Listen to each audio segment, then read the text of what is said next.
friends, it's Christy. Welcome back to my channel. Today I'm going to be making a card using the brand new Elephant Parade stamp set from Lawn Fawn. So I've stamped those images out on some Spectrum Noir Ultra Smooth Premium White cardstock with Lawn Fawn Jet Black ink. I'm also going to take a piece of pattern paper from the new What's Sewing On paper pad so that I can choose my Copic colors to match. And to do that, I'm going to grab my Copic color chart and I'm lining up the different grays right next to that pattern paper so I can choose the one that matches that the best. And I decided that the neutral grays looked the closest to the background on that pattern paper. So that's what I'll be using for my elephants. For the mama elephant, I'm going to go just slightly darker. I'm going to use 4 shades since she's a larger image. I'll use N0, N1, N3, and N5. And I like to color darkest to lightest, so I'm going to take that N5 first and lay in my shadows wherever I want them to go on her body. She is facing toward the left, so her shadows are going to fall on her back on the right. That way I can keep her face nice and light, except for the area on the top of her head and where those little lines are drawn in the crease of her trunk. I did want to add a little bit of shadow there to just emphasize those artist drawn lines. And then I'm going to come in with my next shade, which is the N3, and begin to blend that out. So I'm just making sure to color over the edge of that N5 so that I don't get any harsh lines left behind by that darker color. And then I'll move on to my third shade, which is the N1.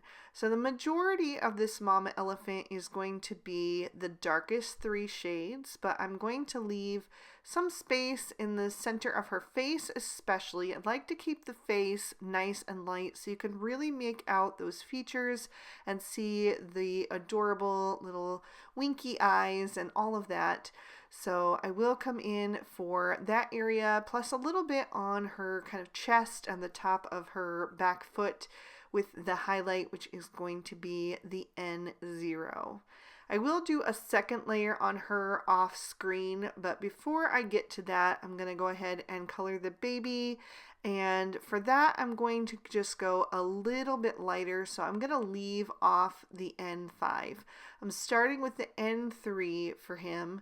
And again, just putting those shadows, even though his face is turned up toward the light, the mom's trunk is draped over him, so that would be casting a little shadow on his head, and then his shadows will also go down the left side of his body since he's facing toward the right. I'll blend out the N3 with the N1, and then I'll come in with the N0 to fill in any remaining white space. Then I'm going to do my second layer on both of those, and then I'm going to come in with some extra little dots just to add some detail and personality to these guys. For the mama, I'm going back to my N5 and just doing some little dots in like the shadowed areas. And then I'll do the same thing for the baby, but I'm going to use the N3. So just using the darkest shade that I used on each of them. Then for their rosy cheeks, I'm going with a different combo than what I normally use, but I'm pulling in those kind of pinkish flowers from that pattern paper. So the best match that I had for that was R01 and R02. I did a little R02 first on the cheeks and also the insides of the ears. And then I'm blending that out with the R01. And I did color in the inside of the ears with the gray as well, just so that it looks a little bit more natural and it's not so bright pink or kind of salmon-y pink. I'm also going to use those shades on the frosting for the cupcake, just to use that in one other place. And I did do a second layer on that just to increase that saturation. I'll color in the inside of the mouse's ear and give him a rosy cheek as well. Even though I haven't colored him in yet, you can do it either before or after. It really doesn't make much of a difference. For the peanuts, I'm going to use E51, E53, and E55. I did the shadow on the right hand side for a few of them and then switched it to the left hand side just so I can give them like a little bit of different look as I lay them on the scene and kind of turn them in different directions. blend it out with the E53 and use the E51 for the highlight. And then for the mouse, I'm going to keep those E50s, but I'll add in the E50 and take away the E55. So my darkest for the mouse is E53. I'll blend that out with the E51 and then finish with the E50 for highlight. And I did leave a little white space on the nose and chest. For the cupcake wrapper, I'm going to use some blue tones, again matching to the little blue flowers in that pattern paper. I'm using B000, B00, and B02. And then for the banner, I'm going to pull in the yellow from the yellow flowers in that pattern paper. And I chose Y11, Y13, and Y15. I'm putting a little shadow at either end of that banner so it will look like it's kind of flapping in the wind, and the part in the center will then look like it's bent toward the viewer because it's going to be the lightest. So Y15 on the edges, blend it out with Y13 and then Y11. And then I'm going to grab a black Sakura Jelly Roll pen and go over the eyes of my mouse and my baby elephant. And you can see how well that coloring matches that pattern paper when I lift that up. I'm going to trim these images out with their matching dies. For my focal panel, I've cut down 2 pieces of Bristol Smooth Surface cardstock using the stitched circle stackables and also the grassy portion of the mushroom border. I'm going to set aside the grassy portion for now and use the cloudy stencil and some Broken China Distress Oxide ink to add a little cloudy background to the circle panel. And I wanted to go really soft for this one because I didn't want that Broken China to get too dark and then the background kind of overtakes the soft coloring of the images. So I'm using very light pressure as I apply that ink.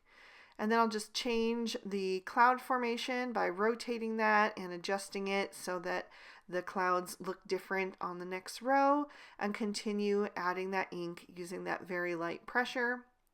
I'll do that one more time on this panel, just curving that and making it look nice and full, adding ink when necessary, but still just not pushing down very hard. And then I'll add a little extra ink down at the bottom. And then I'm going to do a little splatter detail on this background. So I'm just pressing some of that ink onto a block, adding a spritz of water and mixing that up, and then tapping it using the side of the block so I get a really super fine spray of dots till I'm happy with how that looks. And then I'll set that aside to dry and move over to my grass portion. And because I used barely any ink on my work surface, I'm not going to even clean it off between uses. For the grass, I'm going to start with Shabby Shutters. Again, I am matching my Distress Oxide inks up to that pattern paper. So using the greens that are going to go well with the leaves that are in that pattern paper. So I covered that completely with the Shabby Shutters, and then to darken it up a little bit, I'm going to add in some mowed lawn. And again, just like with the Broken China, I'm going to use soft pressure so I don't get too much of that bold color. I just want a really soft darkening up there and then a nice transition between those 2 shades. I'm going to also press some of the mowed lawn onto a block and do some more splatter detail so both of these pieces match up when I glue them down together. And then once I'm happy with how this one is looking, I will set this aside to dry as well. In the meantime, I'm going to go back to my pattern paper. I'm going to choose one more print from the What's Sewing On pad. I'm going to do this gray with a little stitching that almost looks like little mountains. I'm going to take the scalloped circle stackables to die cut the floral pattern, and then the outside in stitch rectangle stackables for the other gray pattern. Then I'm also using another piece from the Stripes and Sprinkles pattern paper pad. I'm going to take this yellow diagonal stripe, and I'm going to selectively die cut the bottom of that using the stitched party banners so I can get a little flag end. So I'm just taping that into place, and then I will only run the bottom through my die cutting machine and leave the rest of it intact, so I just have that little stitching detail, which is going to match the little flag that we stamped and colored earlier.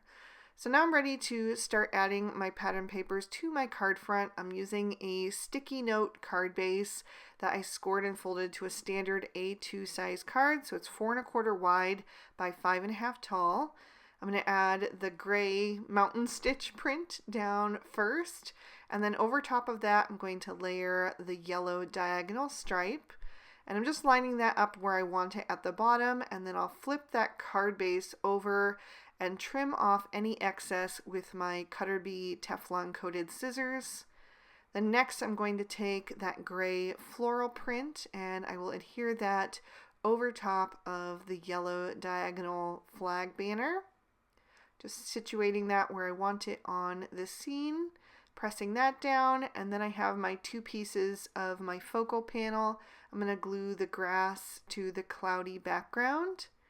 And then I'm going to flip that over and add some Scotch 3M foam tape to the back of that because I want to be able to pop this up and add a bit of dimension to my card.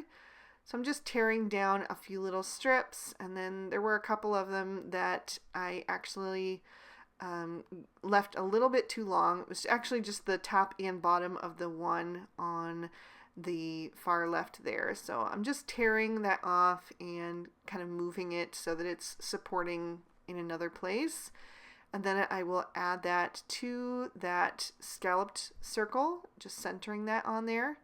And then before I go any further, I wanted to stamp on the inside of my card. So I'm using some sunflower ink and a sentiment and a couple of images from Elfie Selfie.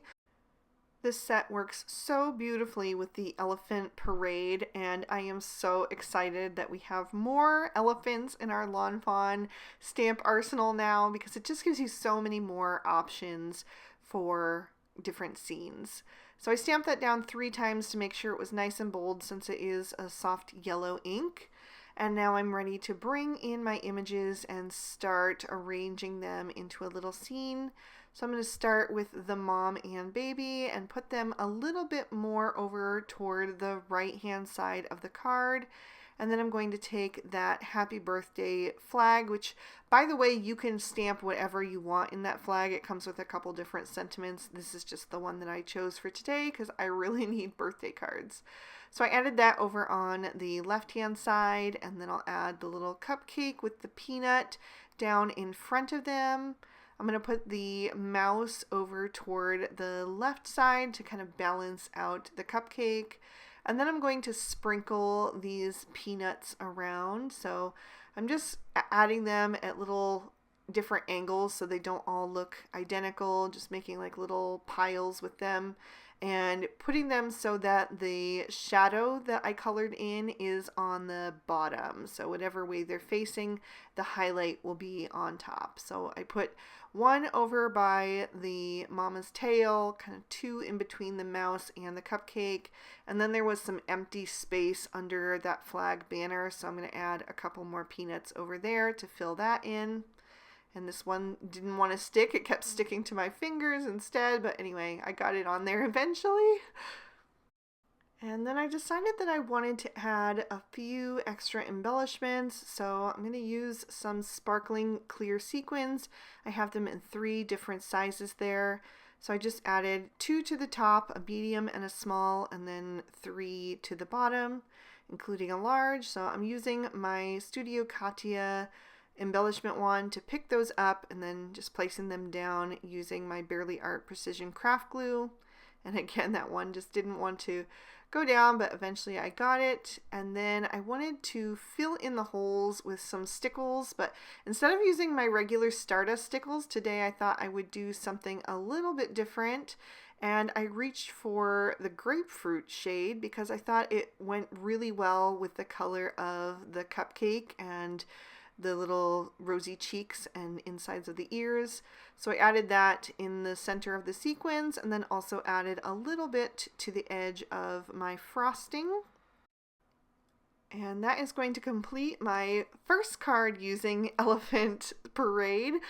There's another peek at the inside. I am sure I'm going to be using this set a ton because I just adore it. I love elephants, as you guys know. So I hope you guys are excited to see more cards in the future using this set. If you are, please give the video a thumbs up to let me know. Make sure you're subscribed and have your notification bell turned on so you're always alerted when I post new videos, which is every Monday and Friday. All of the products I use will be listed and linked in the description bar below. And if you'd like to keep watching, here are 2 extra videos I thought you might also enjoy. You can click on either one to check them out. Thank you so much for spending your time with me today. I hope you had a good time, and I'll see you soon in another video.